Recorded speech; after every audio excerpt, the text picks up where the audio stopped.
ஆண்டவராக இயேசு கிறிஸ்துவின் நாமத்திற்கு மகிமை உண்டாகட்டும். இந்த மனமகிழ்ச்சி நாள் காலை வேளையிலும் கூட தேவ சமூகத்திலே வந்திருக்கிற அனைவரையும் நம்முடைய அருமையான ஆண்டவர் இயேசு கிறிஸ்துவின் இனிய நாமத்திலே வாழ்த்தி வரவேற்கிறேன். இந்த நாளிலும் கூட உங்களோடு பகிர்ந்து கொள்ளும்படியாக கர்த்தர் எனக்கு கொடுத்த ஒரு அருமையான செய்தி. இந்த செய்திக்கு ஆதாரமாக நான் எடுத்துக்கொண்ட கர்த்தருடைய வசனம் ரோமர் 8வது அதிகாரம் 31வது வசனம். ரோமர் 8:31. இவைகளை குறித்து நாம் என்ன சொல்லுவோம்? தேவன் நம்முடைய பட்சத்தில் இருந்தால் நமக்கு விரோதமாக இருப்பவன் யார்? ஹல்லேலூயா, ஸ்தோத்திரம். எனக்கு அன்பான சகோதரனே, சகோதரியே, தேவன் நம் பட்சத்தில் இருந்தால், நம்முடைய கர்த்தர் நம் பட்சத்தில் இருந்தால் நமக்கு விரோதமாக இருக்கக்கூடியவர் யார்? கர்த்தர் நம் பட்சத்தில் இருந்தால் நமக்கு எல்லாமே வெற்றி தான், தோல்வி கிடையாது. ஹல்லேலூயா, ஸ்தோத்திரம். ஆனாலும் கூட கர்த்தர் நம் பட்சத்தில் இருக்க வேண்டும் என்று சொன்னால் எப்படி அவர் நம்மோடு இருக்க முடியும்? அதை தான் நாம் யோசிக்க வேண்டும். பாருங்க, கர்த்தர் நம் பட்சத்தில் இருக்க வேண்டும் என்றால் கர்த்தர் நமக்கு சில காரியங்களை கொடுத்திருக்கிறார். வேதத்திலே நாம் ஆராய்ந்து பார்க்கும் பொழுது ஒரு 3 முக்கிய காரியங்கள், இவற்றின் மூலமாக கர்த்தர் நம்மோடு இருப்பார் என்பதை நாம் உறுதி செய்து கொள்ள முடியும். ஒன்று, ஜெபம். ஜெபம் ரொம்ப முக்கியம். ஜெபத்தினால தான் நாம் தேவனோடு தொடர்பு கொள்ளுகிறோம். 2வது, கீழ்ப்படிதல். கர்த்தருக்கு கீழ்ப்படிதல், கர்த்தருடைய சத்தத்தை கேட்டு அவருடைய சித்தத்திற்கு கீழ்ப்படிதல். 3வது, விசுவாசம். இந்த 3ம் இருக்கும் பொழுது கர்த்தர் நம் பட்சத்தில் இருப்பார். இவைகளை குறித்து நாம் சில காரியங்களை நாம் விவரமாக நாம் வேத வசனத்தின் அடிப்படையில் நாம் பார்க்கலாம். பாருங்க, கர்த்தர் நம் பட்சத்தில் இருந்தால் நமக்கு விரோதமாக யாரால் இருக்க முடியாது. அவர் சர்வ வல்லவர். அதனால்தான் சங்கீதக்காரன் சொல்கிறார், எனக்கு ஒத்தாசை வரும் பர்வதங்களுக்கு நேராக என் கண்களை ஏறெடுப்பேன், வானத்தையும் பூமியையும் படைத்த கர்த்தரிடத்திலிருந்து எனக்கு ஒத்தாசை வரும். அவர் வானத்தையும் பூமியையும் படைத்த கர்த்தர், அவரிடத்திலிருந்து எனக்கு ஒத்தாசை வரும். ஆகவே அவரை நோக்கி பார்ப்பேன். அவரிடத்திலிருந்து எனக்கு ஒத்தாசை வரும்போது எனக்கு எதிராக யாரால் நிற்க முடியாது. கர்த்தருக்கு ஸ்தோத்திரம். பாருங்க, நாம் வேதத்தில் பார்க்கிறோம், யோசேப்பை குறித்து நாம் பார்க்கும்பொழுது கர்த்தர் யோசேப்பின் பட்சத்தில் இருந்தார். அதனால் அவனுக்கு விரோதமாக யாரால நிற்க முடியல. கர்த்தர் அவன் பட்சத்தில் இருந்தார். நாம் வாசிக்கிறோம், ஆதியாகமம் 39வது அதிகாரத்திலே நாம் யோசேப்பை குறித்து நாம் பார்க்கிறோம். ஆதியாகமம் 39வது வசனத்தை நாம் பார்க்கும் பொழுது 39வது அதிகாரத்தில் 2வது வசனம் பாருங்க. ஆதியாகமம் 39:2 கர்த்தர் யோசேப்போடு இருந்தார், அவன் காரிய சித்தியுள்ளவனானான், அவன் எகிப்தியனாகிய தன் எஜமானுடைய வீட்டிலே இருந்தான். பாருங்க, யோசேப்புக்கு விரோதமாக சொந்த சகோதரர்கள் இருந்தார்கள். எகிப்துக்கு அனுப்பி வைத்தார்கள். எகிப்துக்கு துரத்தப்பட்டான். ஆனாலும் அவனுக்கு விரோதமாக அவர்களால் ஒன்றும் செய்ய முடியவில்லை. அவன் எகிப்தில் ஒரு இடத்துல அவனை விற்கிறார்கள். அந்த இடத்துல கர்த்தர் அவனோடு இருந்தார். யோசேப்புக்கும் பட்சத்திலே கர்த்தர் இருந்தபடினாலே அவனுக்கு விரோதமாக எழுந்த எல்லா சக்திகளும் அவனுக்கு சாதகமாக மாறிவிட்டது. ஆகவே கர்த்தர் நம் பட்சத்தில் இருந்தால் நமக்கு விரோதமாக எழும்புகிற எதிர்ப்பு சக்திகளை நமக்கு சாதகமாக்கி கொடுப்பார். இங்கே யோசேப்புக்கு எல்லாம் சாதகமாக்கி கொடுத்தார். தன்னுடைய சகோதரர்கள் தன்னை குழியிலே தள்ளி தன்னை கொல்லவோ அழிக்கவோ முயற்சித்த பொழுது கடைசியிலே கர்த்தர் அவனோடு இருந்து அவனை எகிப்துக்கு கொண்டு போனார். எகிப்திலே போனாலும் கூட அங்கே ஒரு இடத்துல விற்கப்பட்டு அங்கே ஒரு அடிமையாக விற்கப்பட்டாலும் அந்த இடத்துல அவன் உரிமையாளர் போல அங்கே இருக்க ஆரம்பித்தான். ஆகவே கர்த்தர் அவன் பட்சத்தில் இருந்தார். அந்த வசனம் சொல்கிறது, யோசேப்போடே கர்த்தர் இருந்தார், அவன் பட்சத்தில் இருந்தார். ஆகவே அவன் காரிய சித்தி உள்ளவனானான். அவன் எஜமான் அவனுக்கு எல்லா உரிமையும் கொடுத்தான். சரி, அங்கே ஏதோ பிரச்சனை, மறுபடியும் விரோதம் எழும்புது. அங்கே அவனுக்கு பாருங்க, கர்த்தர் நம்மை உயர்த்தும் பொழுது இந்த உலகத்தில் நமக்கு விரோதமாக எழும்புவார்கள். நமக்கு விரோதமாக பிசாசு எழும்புவான், மனிதர்களை எழுப்பி விடுவான். கர்த்தர் நம்மை உயர்த்தும் போது நமக்கு எதிராக பிசாசு மனிதர்களை எழுப்பும். அப்படித்தான் மனிதர்கள் எழும்பினாலும் கூட கர்த்தர் நம் பட்சத்தில் இருந்தால் நமக்கு எப்பொழுதுமே வெற்றி தான். இப்போ யோசேப்புக்கு எதிராக விரோதம் எழும்புகிறது. அதனால் அவனை சிறையில் தள்ளுகிறார்கள். சிறையில் கூட கர்த்தர் அவன் பட்சத்தில் இருக்கிறார். நான் வாசிக்கிறோம், ஆதியாகமம் 39வது அதிகாரத்தினுடைய 20 23 வசனம் வரைக்கும் நான் வாசிக்கும் பொழுது 39வது அதிகாரத்தினுடைய 20 23 வரைக்கும் நான் வாசிக்கும் பொழுது பாருங்கள் என்ன நடக்குது. யோசேப்பின் எஜமான் அவனை பிடித்து ராஜாவின் கட்டளையால் காவலில் வைக்கப்பட்டான். காவலில் வைக்கப்பட்டவர்கள் இருக்கும் சிறைச்சாலையிலே அவன் ஒப்புவித்தான். அந்த சிறைச்சாலையிலே அவன் இருந்தான். கர்த்தரோ யோசேப்போடே இருந்து அவன் மேல் கிருபை வைத்து சிறைச்சாலை தலைவனுடைய தயவு அவனுக்கு கிடைக்கும்படி செய்தார். சிறைச்சாலை தலைவன் சிறைச்சாலையில் வைக்கப்பட்ட யாவரையும் யோசேப்பின் கையிலே ஒப்புவித்தான். அங்கே அவர்கள் செய்வது எல்லாவற்றையும் யோசேப்பு செய்வித்தான். 23வது வசனம், கர்த்தர் அவனோடு இருந்தபடினால் அவன் எதை செய்தானோ அதை கர்த்தர் வாய்க்க பண்ணினபடினால் அவன் வசமாயிருந்த யாதொன்றையும் குறித்து சிறைச்சாலை தலைவன் விசாரிக்கவில்லை. அல்லேலூயா. சிறைச்சாலையில் போட்டாலும் யோசேப்போடைய கர்த்தர் இருந்தார், யோசேப்பின் பட்சத்தில் இருந்தார். அதனால யோசேப்புக்கு விரோதமாக சக்திகள் எழும்பிக் கொண்டே தான் இருக்கிறது. ஆனால் எல்லாவற்றையும் கர்த்தர் சாதகமாக்கி கொண்டே மாற்றி போகிறார். என் அன்பான சகோதர சகோதரியே, கர்த்தர் உன் பட்சத்தில் இருந்தால், கர்த்தர் உன் பட்சத்தில் இருந்தால் உனக்கு விரோதமாக எழும்புகிற சக்திகளை குறித்து கவலைப்படாதே. அவைகளை உனக்கு சாதகமாக்கி கொண்டே போவார் கர்த்தர். ஹல்லேலூயா, ஸ்தோத்திரம். பாருங்க, ஏசாயா 54வது அதிகாரத்தில் ஒரு அருமையான வசனத்தை நாம் வாசிக்கிறோம். ஏசாயா 54 என்ன பார்க்குறோம்? நமக்கு விரோதமாக எழும்புகிற எந்த சக்தியும் வாய்க்காதே போம், உனக்கு விரோதமாக உருவாக்கப்படும் எந்த ஆயுதமும் வாய்க்காதே போம் என்று கர்த்தர் சொல்கிறார். உனக்கு விரோதமாக இன்றைக்கு அநேக சக்திகள் எழும்பலாம், அநேகர் ஆயுதங்களை உருவாக்கலாம், அவைகளெல்லாம் வாய்க்காதே போம். எப்போ? கர்த்தர் உன் பட்சத்தில் இருந்தால். ஹல்லேலூயா. கர்த்தரின் பட்சத்தில் இருக்கும் பொழுது எனக்கு எதிராக எந்த சக்தியும் எழும்ப முடியாது என்ற விசுவாச வார்த்தையை சொல்லுங்க. பாருங்க, தாவீதின் பட்சத்தில் கர்த்தர் இருந்தார், தாவீதின் பட்சத்தில் கர்த்தர் இருந்தார். அதனால் அவனுக்கு விரோதமாக எழும்பின எத்தனையோ சக்திகள் எல்லாவற்றையும் தாவீதுக்கு அடிபணிய செய்தார்.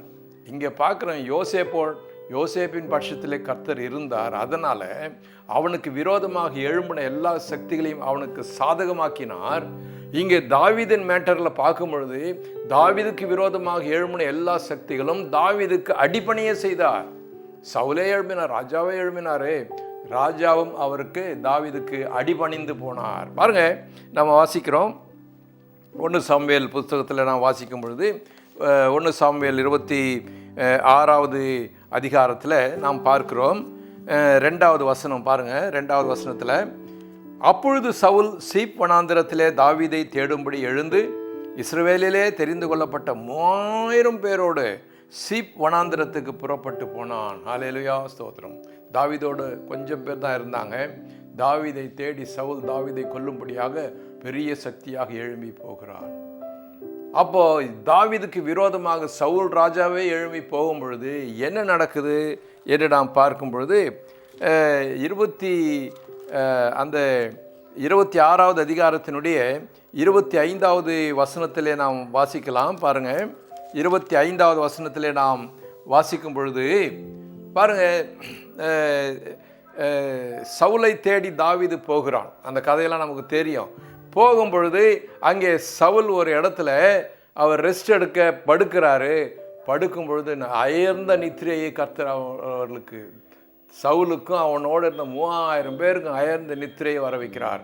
தாவீது விழிப்புள்ளவனாக சவுல் கிட்ட போகிறான். கிட்ட போயிட்டு அவனுடைய ஆயுதத்தையும் எடுத்துக்கொண்டு தூர போய் கூப்பிடுகிறான். பாருங்க, அப்போது அதை கேட்டு சவுல் அவனுக்கு ரிப்ளை பண்ணுறான். பாருங்க, சவுல் அவனுக்கு திருப்பி சொன்ன வார்த்தையை பாருங்க.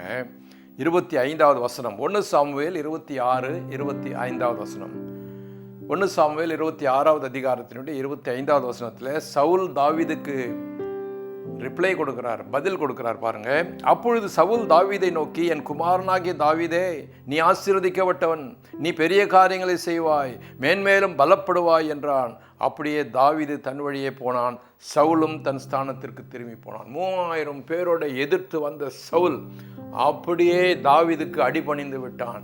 நீ பெரியவன்பா, நீ பலத்த காரியத்தை செய்வாய், கர்த்தர் உன் பட்சத்தில் இருக்கிறார் என்று சொல்லி அவனுக்கு அடிபணிந்து சவுல் திரும்பி போய்விட்டான். ஹல்லேலூயா, ஸ்தோத்திரம். ஆகவே இந்த அன்பான சகோதரனே சகோதரியே, கவலைப்படாதீங்க.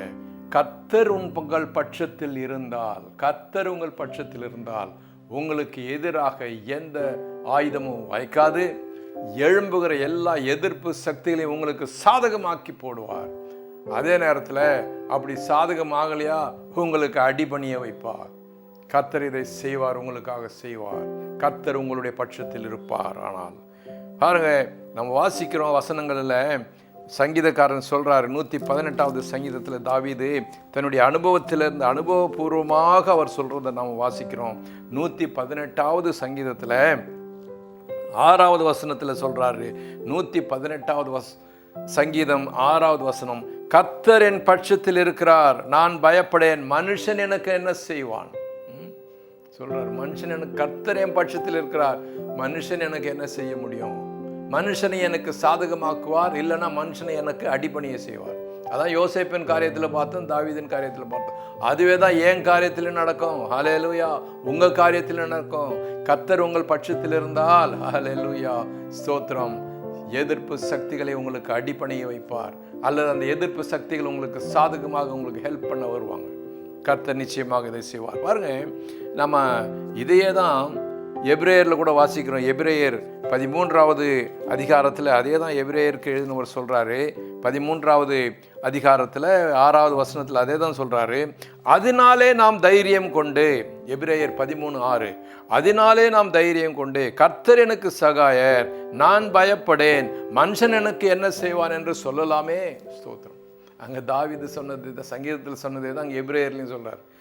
கர்த்தர் எனக்கு சகாயர், கர்த்தரின் பட்சத்தில் இருக்கிறார், மனுஷன் எனக்கு என்ன செய்வான்றாரு. இங்க இவர் சொல்றார், மனுஷன் எனக்கு என்ன செய்வான், நீங்க தைரியமா சொல்லுங்க, தைரியமா சொல்லுங்க. ஆகவே மனுஷன் இதை செஞ்சிருவான், அதை செஞ்சிருவான், என் விரோதிகள் எனக்கு இதை செஞ்சிருவாங்க, பயப்படாதீங்க, பயப்பட வேண்டிய அவசியம் இல்லை. கர்த்தர் உங்கள் பட்சத்தில் இருந்தால் நீங்கள் பயப்பட வேண்டிய அவசியம் இல்லை. ஸ்தோத்திரம். ஆனால் ஒரு காரியம் இங்க கவனிங்க, கர்த்தர் நம் பட்சத்தில் இருக்கணும்.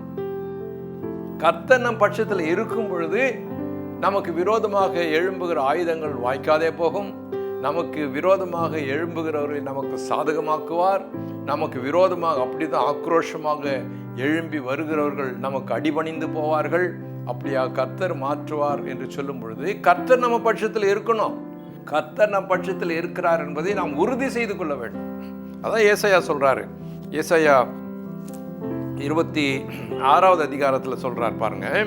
ஏசாயா 26ல் நம்ம வாசிக்கும் பொழுது 3வது வசனத்தில், ஏசாயா 26:3, உம்மை உறுதியாய் பற்றி கொண்டிருக்கிற மனதையுடையவன் உம்மையே நம்பி இருக்கிறபடியால் நீர் அவனை பூரண சமாதானத்துடன் காத்துக்கொள்வீர்.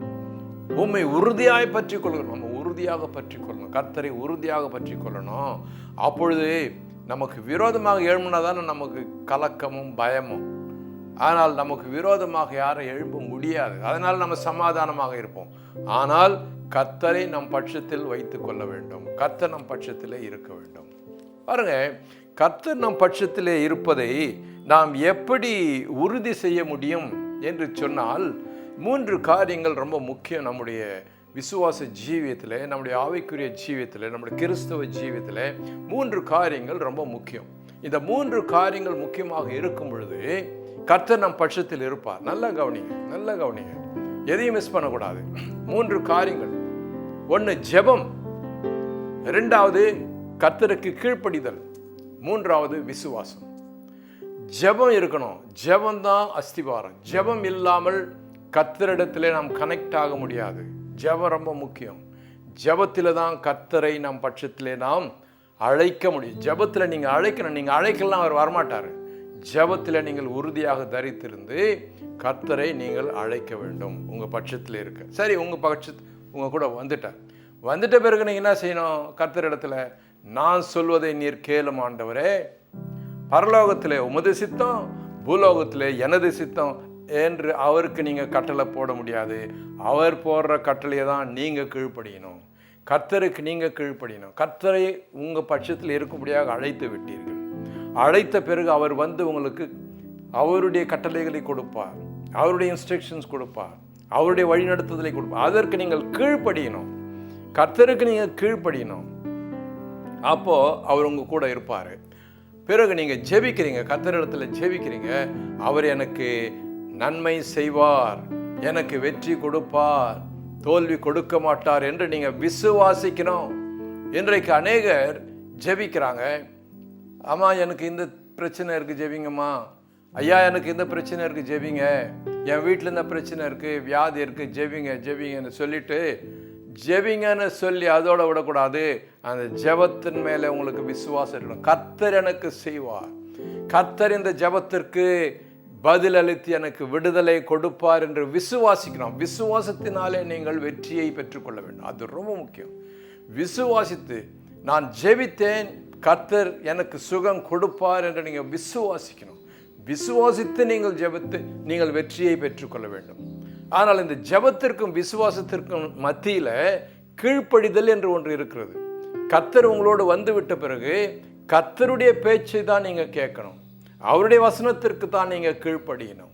அவருடைய வசனத்திற்கு நீங்கள் கீழ்ப்படிந்து அவர் வழியில் நீங்கள் போகும்பொழுது அவர் உங்களுடைய ஜெபத்தை கேட்டு உங்களுக்கு வெற்றியை கொடுப்பார். அதை நீங்கள் விசுவாசிக்கணும். ஆகவே பாருங்க, 3 காரியங்கள் சொன்னேன். ஒரு ட்ரையாங்கிள், ஒரு முக்கோணம்னு வச்சுங்க.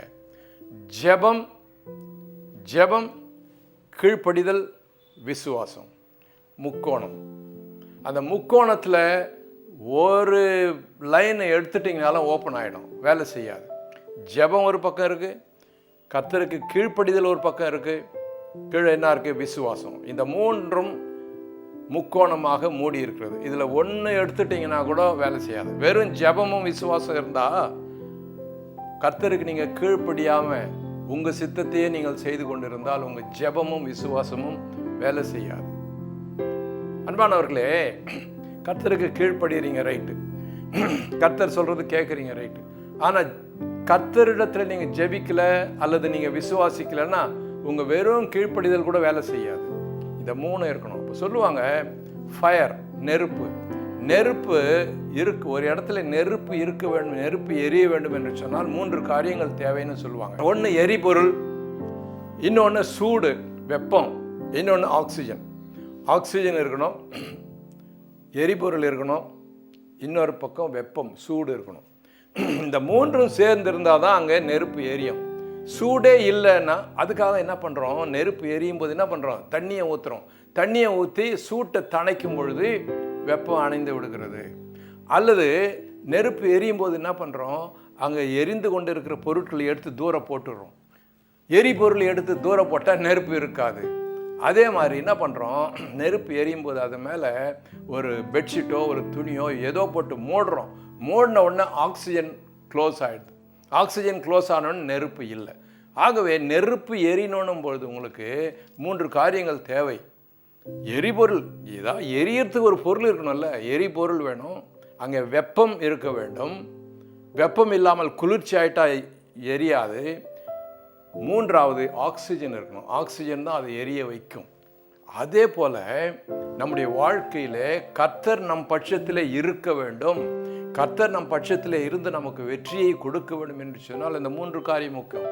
ஜெபம், ஜெபந்தான் அந்த எரிபொருள். ஜெபந்தான் எரிபொருள். ஜெபந்தான் முதல்ல தூண்டி விடுறது. அது தொடர்ந்து அந்த நெருப்பு எரிந்து கொண்டே இருப்பதற்கு ஜெபம் தேவை. இன்னொரு பக்கம் கீழ்ப்படிதல் தேவை. கர்த்தருக்கு அதான் வெப்பம். அந்த வெப்பம் இருந்தால் தான் கர்த்தருக்கு நீங்கள் கீழ்ப்படிந்தால் தான் கர்த்தர் உங்களுக்கு வெற்றியை கொடுப்பார். அந்த கீழ்ப்படிதல் இருக்கணும்.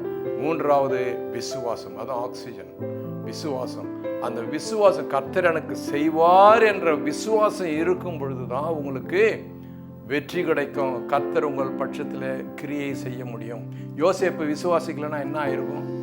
தாவீது விசுவாசிக்கலைன்னா என்ன ஆயிருக்கும்? பாருங்கள், தாவீதுடைய ஒரு காரியத்தில் ஒரு நிகழ்ச்சியை மாத்திரம் உங்களுக்கு நான் எடுத்து கூற விரும்புகிறேன். 2 சாமுவேல் 5வது அதிகாரத்தில் 2 சாமுவேல் 5வது அதிகாரத்தில் நாம் பார்க்கும் பொழுது இஸ்ரவேல் மேலே தாவீது ராஜா ஆயிடுறாரு.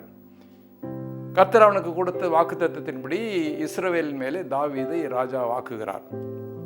ராஜாவாக்கிவிட்ட பிறகு பெலிஸ்தியர் பலத்த சேனையாக இஸ்ரவேலுக்கு விரோதமாக எழும்பி வருகிறார்கள். அப்போ வரும் பொழுது இங்கே தாவீது என்ன செய்கிறான் பாருங்க. இங்கே தாவீது சமஸ்த இஸ்ரவேல் மேலும் ராஜாவாயிட்டாரு, திடப்படுத்திக்கிட்டு இருக்காரு. அந்த நேரத்தில் சத்துருக்களாகிய பெலிஸ்தர் பாரு, இந்த தாவீது நம்ம கூட இருந்தான், இங்கே இருந்தான், அங்கே இருந்தான், இப்போ அங்கே ராஜாவாயிட்டான், இவனை நசுக்கிடணும் அப்படின்னு சொல்லி பெலிஸ்தியர் மகாசேனையாக எழும்பி வருகிறார்கள். அப்போ என்ன நடந்தது என்று நாம் பார்க்கும் பொழுது 2 சாமுவேல் 5வது அதிகாரத்தில் 10வது வசனம் பாருங்க. தாவீது நாளுக்கு நாள் விருத்தி அடைந்தான், சேனைகளின் தேவனாகிய கர்த்தர் அவனோடு இருந்தார். தாவீதோட கர்த்தர் தாவீதின் பட்சத்தில் இருந்தார். நாளுக்கு நாள் விருத்தியாகும் பொழுது பெலிஸ்தர் அவன் மேலே பொறாமை கொண்டு அவனுக்கு விரோதமாக எழும்புகிறார்கள். இப்படி தான் உங்கள் வாழ்க்கையில் நடக்கும். கர்த்தர் உங்களோடு இருந்து உங்கள் பட்சத்திலிருந்து நீங்கள் விருத்தியாகும் பொழுது பொறாமை கொண்டு உங்களுக்கு விரோத சக்திகள் எழும்பி வரும். ஆனால் நீங்கள் என்ன செய்யணும்? விரோத சக்திகள் எழும்பி வரும் பொழுது ஒன்று நீங்கள் என்ன செய்கிறீங்க? கர்த்தரிடத்தில் ஜெபிக்கிறீங்க, அப்புறம் கர்த்தருக்கு கீழ்ப்படுகிறீங்க, அப்புறம் விசுவாசிக்கிறேன். தாவீது என்ன செஞ்சான் பாருங்க. இப்போ அந்த 2 சாமுவேல் 5வது அதிகாரத்தினுடைய 17வது வசனத்திலிருந்து வாசிக்கலாம். 17வது வசனத்திலிருந்து 25 வரைக்கும் கூட நம்ம வாசிக்கலாம். பாருங்க என்ன நடந்ததுன்னு பாருங்க. 17வது வசனம். தாவீதை இஸ்ரவேலின் மேல் ராஜாவாக அபிஷேகம் பண்ணினார்கள் என்று பெலிஸ்தர் கேள்விப்பட்ட போது அவர்கள் எல்லாரும் தாவீதை தேடும்படி வந்தார்கள். அதை தாவீது கேட்டபோது ஒரு அரணிப்பான இடத்திலே போனான். பெலிஸ்தரோ வந்து ரெப்பாயீம் பள்ளத்தாக்கிலே பரவி இருந்தார்கள். பெலிஸ்தருக்கு விரோதமாய் போகலாமா? அவர்களை என் கையில் ஒப்பு கொடுப்பீரா என்று தாவீது கர்த்தரிடத்தில் விசாரித்தான். அப்பொழுது கர்த்தர், நீ போ, பெலிஸ்தர் உன் கையில் நிச்சயமாய் ஒப்பு கொடுப்பேன் என்று தாவீதுக்கு சொன்னார். அல்லேலூயா. கர்த்தரிடத்தில் கேட்குறான், போட்டுமா? கர்த்தருடைய சித்தத்தை கேட்டு கர்த்தர் சொன்னபடி அவன் செய்கிறான். ஒரு முறை வந்தாங்க, விரட்டி அடிச்சான். 2வது முறையும் வர்றாங்க. இப்போ பாருங்க, 2வது முறை வரும்பொழுது பாருங்க 23வது வசனத்திலேருந்து இப்போ நம்ம வாசிக்கலாம். 23லேருந்து வாசிக்கலாம். 23, 24, 25 3 வசனத்தை வாசிக்கலாம்.